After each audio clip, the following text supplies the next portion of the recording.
काय करावं? म्हाळसेने तर सांगितलं आहे की तिला नारद मुनींना भेटायचं आहे. पण नारद मुनी जर आले आणि तिला भेटले तर म्हाळसे समोर ते खोटं नाही बोलू शकणार. इंद्रदेवानी काय केलं आहे हे तिला कळल्याशिवाय राहणार नाही. आणि मग इंद्रदेव ह्यांच्या विषयी आणि पर्यायाने बानू विषयी तिचा राग वाढतच जाईल. नारद मुनींना नाही बोलवलं तर तिच्या मनातील शंका वाढत जाईल. नारायण नारायण.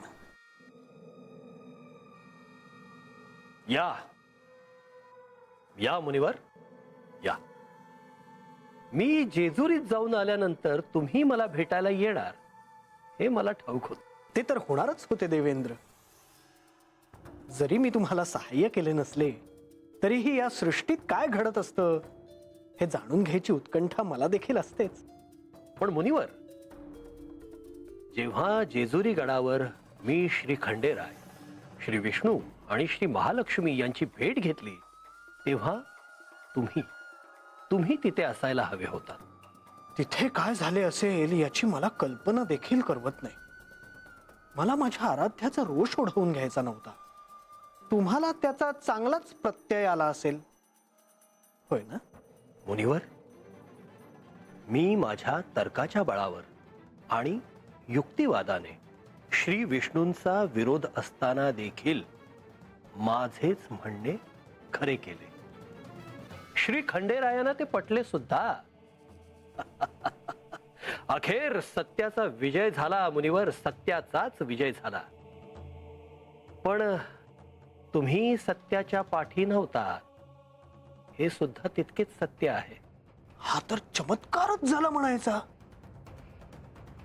परंतु देवेंद्र, तुमचे भाग्य ही श्री म्हाळसा देवी तिथे नव्हत्या. त्यांना जर हे कळले असते तर नारायण नारायण अनर्थ घडला असता. मुनिवर, त्याचाच तर मी विचार करतो आहे की श्री म्हाळसा देवीना हे कसे कळवता येईल. म्हणजे काय म्हणायचं आहे तुम्हाला?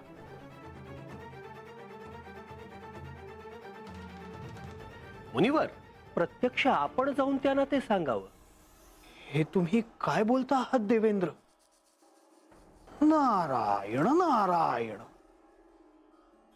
मी जर हे म्हाळसा देवींना सांगितले तर काय होईल याचा काही नेम नाही. माझ्या बोलण्याने त्यांचा राग अनावर झाला, जेजुरीत प्रलय आला, तुम्हाला त्यांच्या रागाला सामोरं जावं लागलं तर दोषी मला ठरवू नका.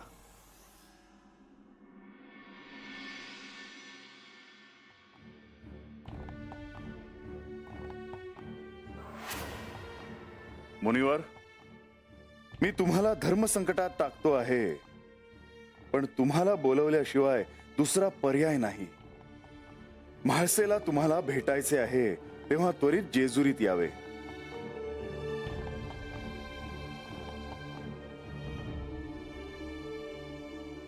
मी यांना सांगितले होते की मला मुनिवरांना भेटायचे आहे, पण अजून मुनिवर का नाही आले?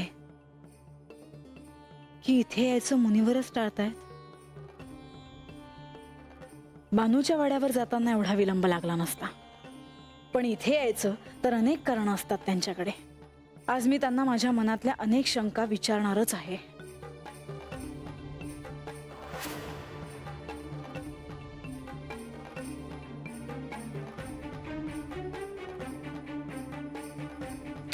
नारायण नारायण.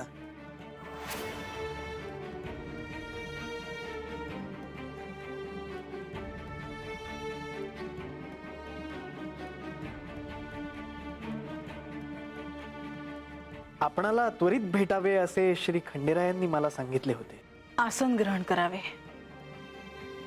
नाही, नको. एका स्थळी फार काळ न थांबण्याचा तुमचा संकल्प आहे मुनिवर, आणि मला ते ठाऊक आहे. पण आज माझ्या प्रश्नांची उत्तरं मिळाल्याशिवाय मी तुम्हाला जाऊ देणार नाही. चालेल ना? हो, मला जे ठाऊक आहे ते मी आपणाला सांगेनच, त्यात काही शंका नाही. अनेक दिवस झाले तुम्ही मला भेटायला आला नाहीत मुनिवर. आपण मला बोलवले नाही देवी. एक वेळ अशी होती की तुम्ही माझा विश्वास संपादन केला होता, हो, पण आज परिस्थिती बदलली आहे. असे का देवी? मी तोच नारद आहे. सारं काही बदललं आहे मुनिवर. आज तुम्हाला ही संधी आहे की तुम्ही तो विश्वास पुन्हा सिद्ध करू शकता. नारायण नारायण. देवेंद्र आणि बानू यांच्या भेटीगाठी वाढत चालल्या आहेत. काय कारण? आणि त्यात तुम्हीही आलात. तुम्ही म्हणता आहात ते बरोबर आहे देवी. त्याला कारणही तितकेच महत्वाचे आहे. सांगा. देवेंद्र यांना असे वाटते की बानूला तुमच्या आधी सत्य कळावे, आत्मज्ञान हवे. हे मला अपेक्षितच होते. आणि इतकेच नव्हे तर बानूनेच श्री खंडेरायांसोबत कैलासात जावे असेही त्यांना वाटते. आणि तसेच त्यांचे प्रयत्न सुरू आहेत. आणि म्हणून भेटीगाठी वाढल्या आहेत. तुमच्या शब्दावर माझा विश्वास बसतो आहे मुनिवर. नारायण नारायण. याचा अर्थ एकच होतो मुनिवर की माझी बाजू सत्याची आहे आणि मी एकटीच त्या वाटेवरून चालते आहे. माझ्या मागे जे काही घडतं ते केवळ कारस्थान आहे. बानूच्या वाड्यासमोर शंख प्रकट झाला, त्याचा सगळीकडे आवाजही घुमला. परंतु हे सर्व कसे घडले असा प्रश्न कुणालाही नाही पडला. माझ्या मनात ती शंका आली होती की तो केवळ चमत्कार नाही, हे कोणीतरी घडवलं होतं. अगदी योग्य.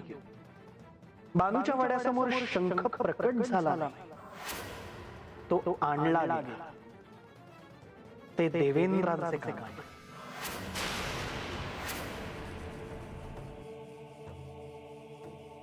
पण तिथे कोणीतरी ऋषी आले होते म्हणे. ऋषींच्या वेशात देवेंद्रच होते ते.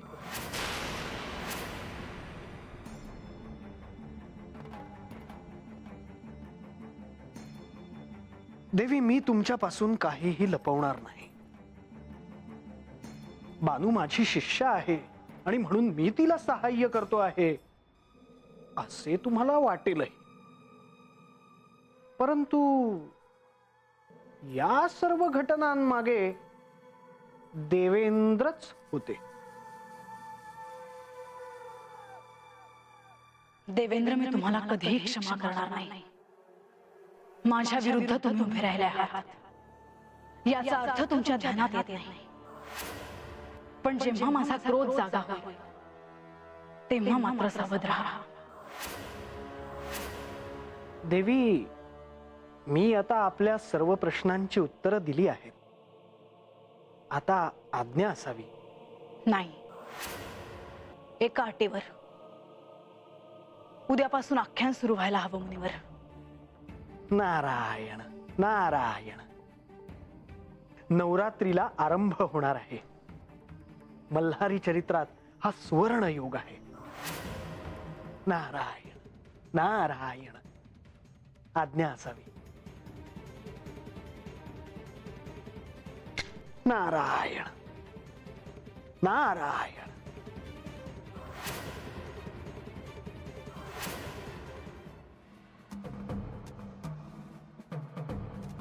म्हाळसा,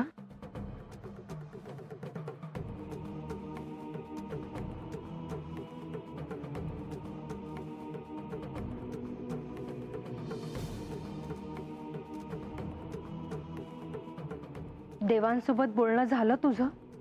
हो मी असं ऐकलं की नारद मुनी तुला भेटून गेले.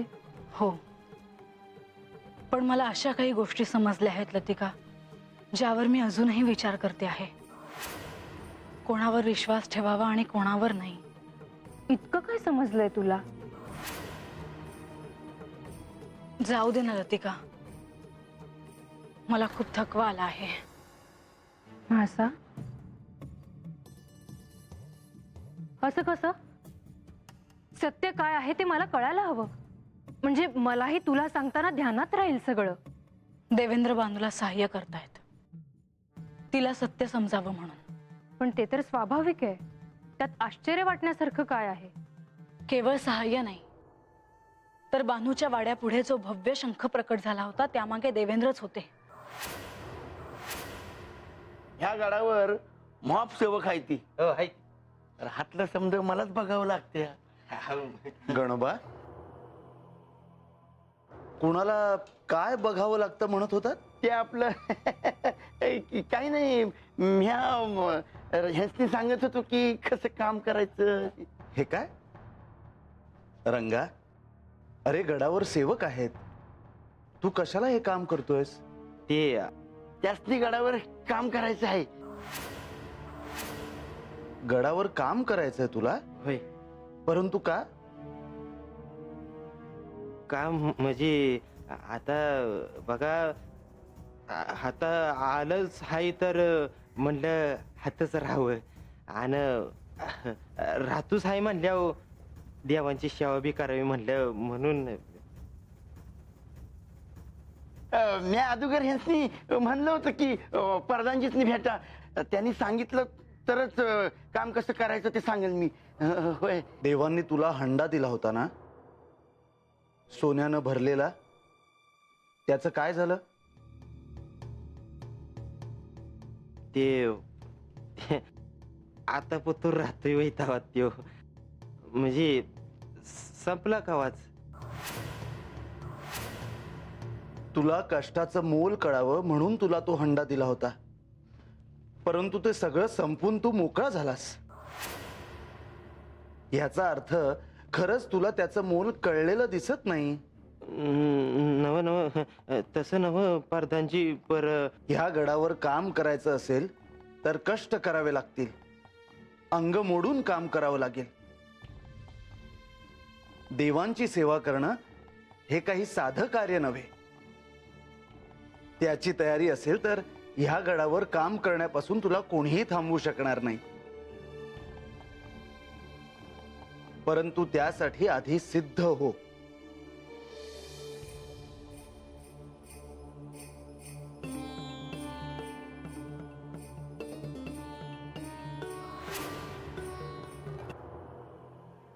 हा तुझ्यावर अन्याय आहे. तू देवांना सांग. त्यांना हे ठाऊक आहे. आत्ता माझ्या ध्यानात आलं, इंद्रदेव गडावर का आले होते, त्यांची गुप्त भेट का झाली ते. म्हाळसा, देवांनी त्यांना चांगलंच शासन करायला हवं. नाही करणार ते, का? कारण त्यांना असं नाही वाटत की देवेंद्रांचं काही चुकलं आहे. मला तर काय बोलावं काही कळतच नाहीये. माझी काय अवस्था होते आहे याचा विचार कर. तुला काहीतरी करायला हवं. उद्यापासून नवरात्र सुरू होणार आणि आख्यानही सुरू होणार आहे. मला आख्यानाचाच आधार आहे लतिका.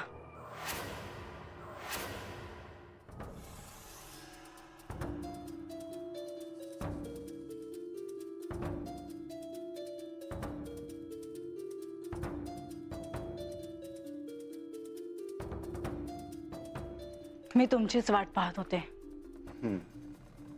नारद मुनी भेटून गेले का? ज्या गोष्टी मला तुमच्याकडून कळणं अपेक्षित होतं त्या गोष्टी मला नारद मुनींकडून कळल्या आहेत.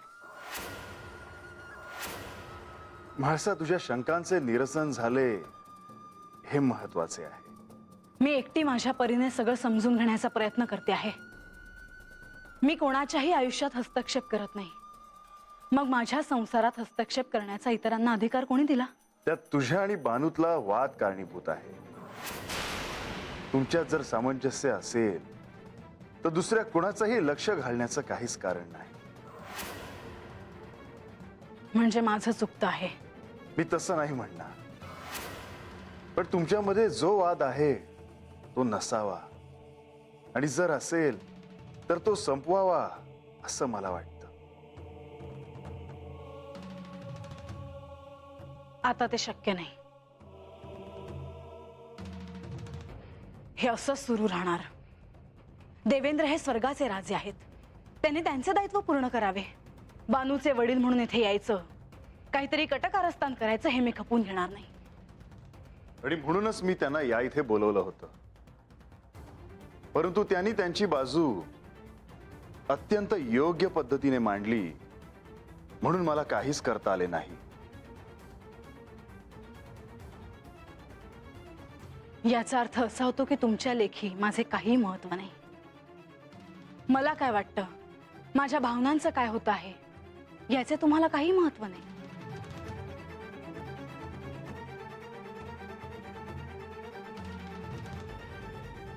म्हाळसा, तुझा राग मी समजू शकतो.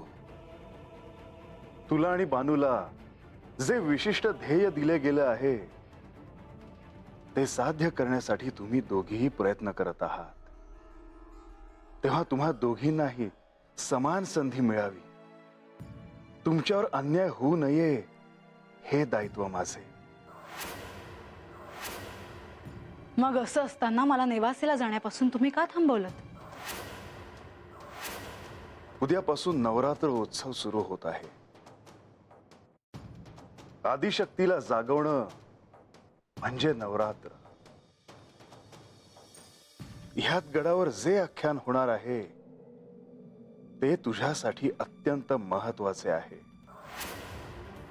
ते तू ऐकावं, समजून घ्यावं असं मला वाटतं. पण आख्यानात माझ्या शंकांचं निष्पक्षपणे निरसन करणारा गणेश कुठे आहे?